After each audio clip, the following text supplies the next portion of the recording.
नमस्कार। अजब गजब हालात है। ज्ञानवापी मस्जिद में सर्वे टीम को मिले शिवलिंग के बाद से जो लेफ्ट लिबरल जमात और उनके तथाकथित इतिहासकारों के मुंह पर ताले पड़ गए हैं। ये वामपंथी इतिहासकार एक विशेष समुदाय के फायदे के लिए इतिहास को तोड़ मरोड़ कर पेश करने के लिए ही जाने जाते हैं। लेकिन अब जब ज्ञानवापी मस्जिद में किए गए सर्वे में इस बात के तमाम सबूत सामने आ रहे हैं कि यहाँ पर मंदिर को तोड़कर ही ज्ञानवापी मस्जिद बनाई गई थी, तो यही जमात इन सबूतों को भी सिरे से नकारने में लगी हुई है। सवाल तो ये है कि आप इन सबूतों को नकार कैसे सकते हैं।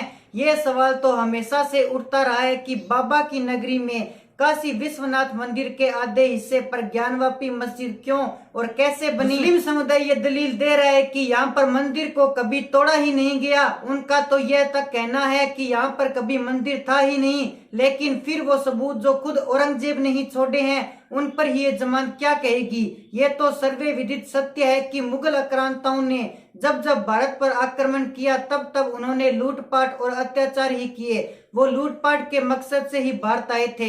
हजारों मंदिरों को उन्होंने तोड़ा और मस्जिदों का निर्माण किया। अयोध्या के मामले में तो बाबर के सेनापति मीर बाकी ने ही बाबरनामा से भगवान श्री राम के मंदिर को तोड़ने का जिक्र किया है। बाबरनामा के मुताबिक 1528 में अयोध्या पड़ाव के दौरान बाबर ने मस्जिद निर्माण का आदेश दिया था और अयोध्या में भगवान श्री राम के मंदिर को तोड़कर ही बाबरी मस्जिद बनाई गई थी। बाबरनामा में लिखे इस सच को भी इस देश के सर्कुलर जमात ने सिरे से नकार दिया था। फिर काशी विश्वनाथ मंदिर को लेकर इतिहासकार डॉक्टर एएस भट्ट ने अपनी किताब दान हरावली में विस्तार से इस बात का जिक्र किया है कि कैसे भारत आने वाले मुस्लिम शासकों ने कितनी बार काशी विश्वनाथ मंदिर को तोड़ा और कितनी बार भारत के राजाओं ने इनका पुनर्निर्माण करवाया। लेकिन 18 अप्रैल 1669 को औरंगजेब ने एक फरमान जारी कर काशी विश्वनाथ मंदिर को ध्वस्त करने का आदेश दिया था।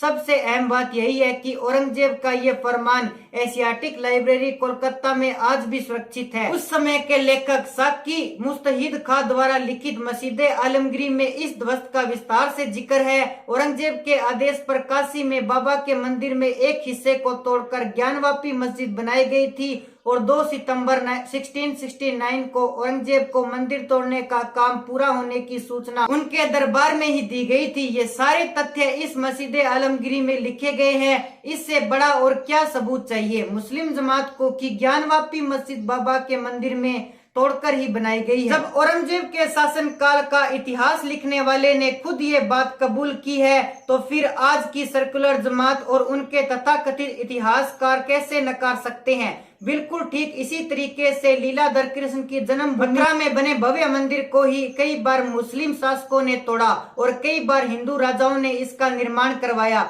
लेकिन अंतिम प्रहार मथुरा के मंदिर पर ही औरंगजेब ने ही किया था। उसने मथुरा के मंदिर में आधे हिस्से को तोड़वाकर वहां पर ईद का निर्माण करवाया था और ये ईदगाह आज भी वहां पर मौजूद है और यही विवादित क्षेत्र है मथुरा का भी।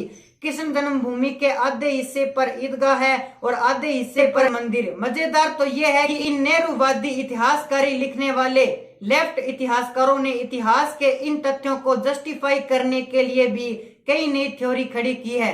इन्हें छिपाने के लिए खड़क कहानियां भी लिखी।